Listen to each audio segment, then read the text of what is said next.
Assalamualaikum warahmatullahi wabarakatuh. Perkenalkan, nama saya Wasti Mirem. Saya dari jurusan Pendidikan Bahasa dan Sastra Indonesia. Saya dari kelompok 2 akan menjelaskan tentang problematika pers dan jurnalistik. Nah, dalam penjelasan saya ada 4 poin penting yang saya harus jelaskan. Sebelum saya masuk ke dalam 4 poin tersebut, saya akan menjelaskan terlebih dahulu tentang problematika pers dan jurnalistik. Nah, problematika adalah berasal dari akar kata bahasa Inggris, artinya soal masalah, atau teka-teki juga berarti problematika, yaitu ketidaktentuan. Sedangkan pers secara etimologis berasal dari bahasa Belanda, person, yang di dalam bahasa Inggris press, yang artinya menekan. Sedangkan jurnalistik adalah hal yang menyangkut kewartawanan dan persurat kabaran. Jurnalistik merupakan pengumpulan bahasa atau berita, pelaporan peristiwa, penulisan berita, penyuntingan naskah berita. Nah, saya akan menjelaskan keempat poin tersebut. Yang pertama, pers sebagai kekuatan keempat. Presiden Joko Widodo menegaskan pentingnya peran pers sebagai pilar keempat demokrasi tanah air. Selain itu, Presiden juga meyakini peran penting pers untuk membangun narasi-narasi kebudayaan dan pendekatan tanah air. Apalagi saat ini teknologi perkembangan dengan begitu cepat dan tidak bisa dihindari. Yang kedua, pers sebagai pembentukan pendapatan umum. Nah, ada 3 bagian.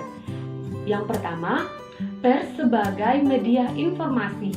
Fungsi pers yang penting yaitu sebagai media informasi mengenai berbagai hal yang diperlukan dalam hidupnya, baik itu informasi ekonomi atau bisnis, politik, hobi, ataupun bidang-bidang lainnya. Yang kedua, pers sebagai media entertainment atau hiburan. Hiburan yang sifatnya mendidik atau netral jelas diperbolehkan, dan yang melanggar nilai agama atau HAM, moral atau peraturan lain tidak diperbolehkan. Yang ketiga, pers sebagai media pendidik. Pers sebagai media pendidik atau massa education juga berguna dalam pembawaan wawasan dan ilmu pengetahuan hidup manusia atau masyarakat yang secara teratur mencari dan mendapat berita dari media massa, akan menambah pengetahuan, wawasan, dan tentunya juga ilmu. Dan yang ketiga, pers sebagai perusahaan.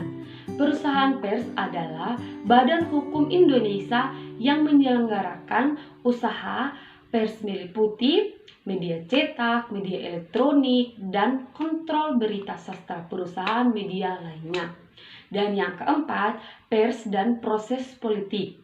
Pers berperan penting dalam proses penciptaan karakter masyarakat dan mengembangkan wawasan kebangsaan.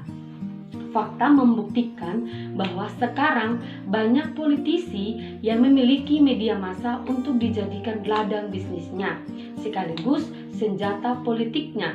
Contohnya, khusus yang kita jadikan referensi adalah ketika pemilu Presiden Republik Indonesia tahun 2014 kemarin, dalam hitungan cepat yang diadakan oleh Pertelevision Indonesia bekerja sama dengan lembaga survei menghasilkan hasil yang berbeda-beda.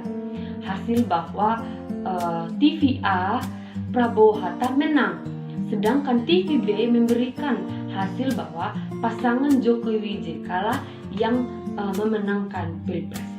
Demikian presentasi saya tentang problematika pers dan jurnalistik. Mohon maaf jika ada kata-kata saya yang salah. Saya akhiri. Terima kasih. Wassalamualaikum warahmatullahi wabarakatuh.